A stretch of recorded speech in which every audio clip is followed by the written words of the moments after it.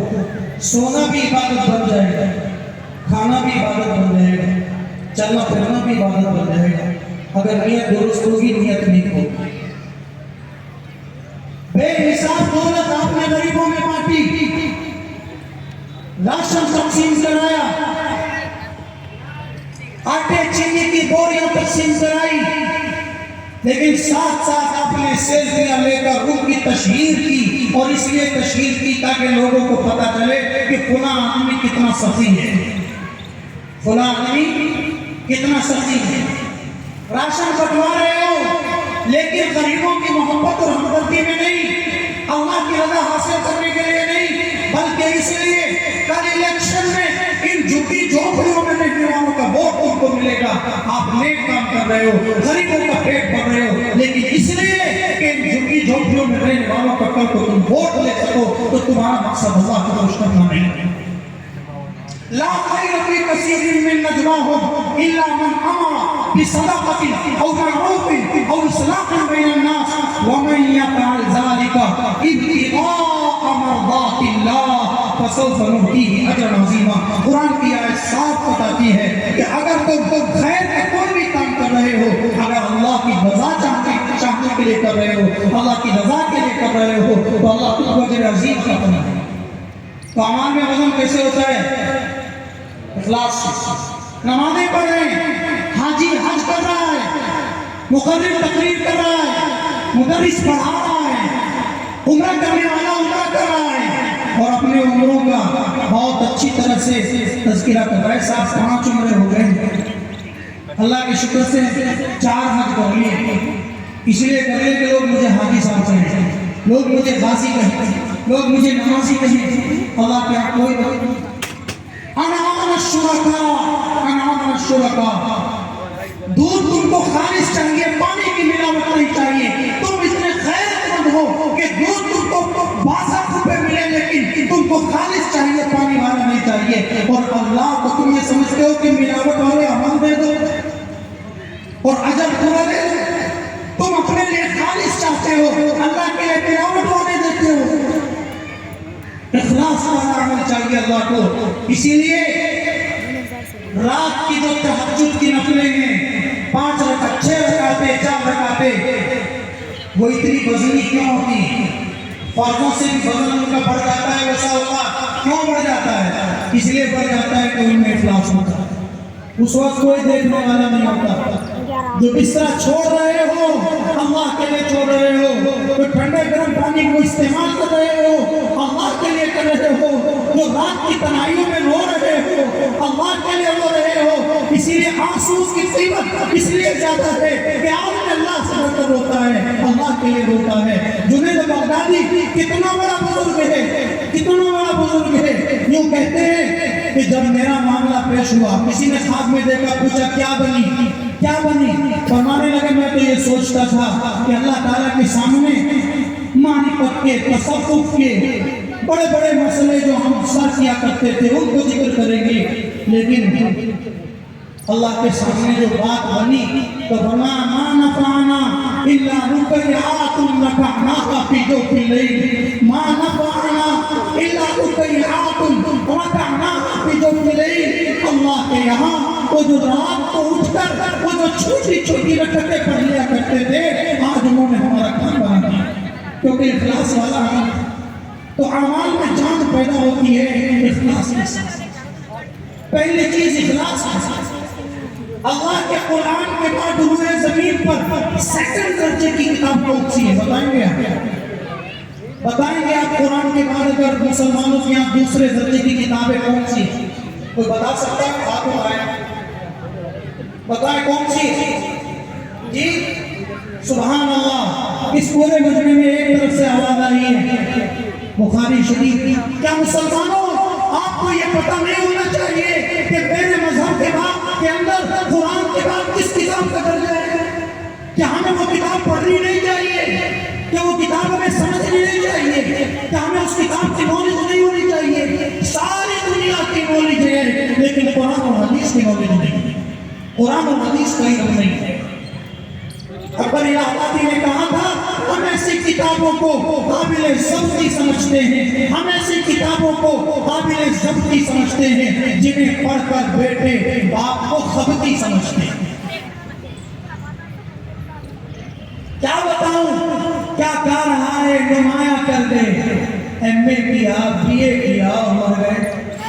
کیا یہ زندگی کا مقصد ہے؟ بلا شبہ آپ سب کیجئے، لیکن اس سب سے پہلے کہ مسلمان بنیے۔ بخاری شریف اور بخاری شریف کی سب سے پہلی حدیث کیا ہے؟ انما الاعمال بالنیات، انما الاعمال بالنیات۔ ہجرت جیسا مقدس عمل جس میں اپنے گھر بار کو چھوڑ کر، مدینے کو چھوڑ کر مکے کا رخ کیا گیا، اگر ہجرت جیسا مقدس عمل کسی نے اپنے دنیاوی مفادات کے لیے کیا، دنیاوی اغراض کے لیے کیا، کسی عورت سے عشق و محبت کی وجہ سے کیا، تو رسول اللہ نے صاف فرما دیا اس کی ہجرت اللہ کے لیے نہیں مانی جائے گی، رسول اللہ کے لیے نہیں مانی جائے گی، اس کی ہجرت دنیا اور عورت کے لیے مانی جائے گی۔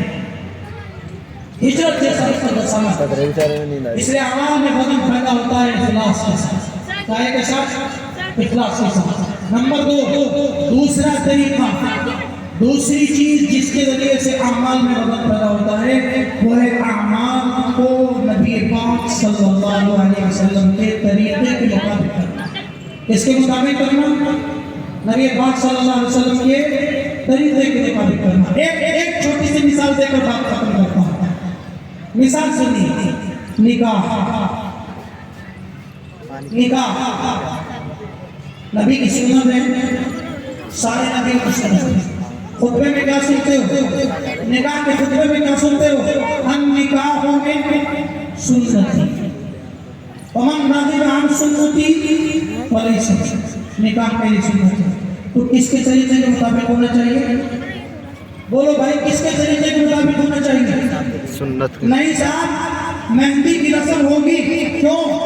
اجی ہمارے بڑے کرتے آئے، جوڑا جائے گا، ہمارے بڑے کرتے آئے ہیں، دلہا گھوڑی پر چڑھے گا، ہمارے بڑے کرتے آئے ہیں، بٹنا لگے گا، ہمارے بڑے کرتے آئے ہیں، نامحرم لڑکیاں بٹنا لگائیں گی، بڑے کرتے آئے ہیں، بارات جائے گی، بڑے کرتے آئے ہیں۔ تو آپ بڑوں کے طریقے پر شادی کر رہے ہو یا نبی کے طریقے پر شادی کر رہے ہو؟ بتا دو مجھے، آج انصاف سے بتا دو، آپ بڑوں کے طریقے پر کر رہے ہو نبی کے طریقے پر کر رہے ہو؟ تو اللہ کے یہاں اس نکاح کا کوئی وزن ہوگا؟ کوئی نہیں، کوئی وزن نہیں ہوگا۔ کیوں؟ نبی کا طریقہ۔ مغرب کی 3 رکعتیں ہیں، مغرب کی 3 رکعتیں ہیں، اگر کوئی جوش میں آ کر 4 پڑھ لے، بتاؤ بھائی، اچھا کام کر رہا ہے برا کام کر رہا ہے؟ ارے بھائی اچھا کام کر رہا ہے برا کام کر رہا ہے؟ ارے بتا تو دو، اللہ کے بندو، اچھا کر رہا ہے برا کر رہا ہے؟ کیوں؟ نماز بری چیز ہے؟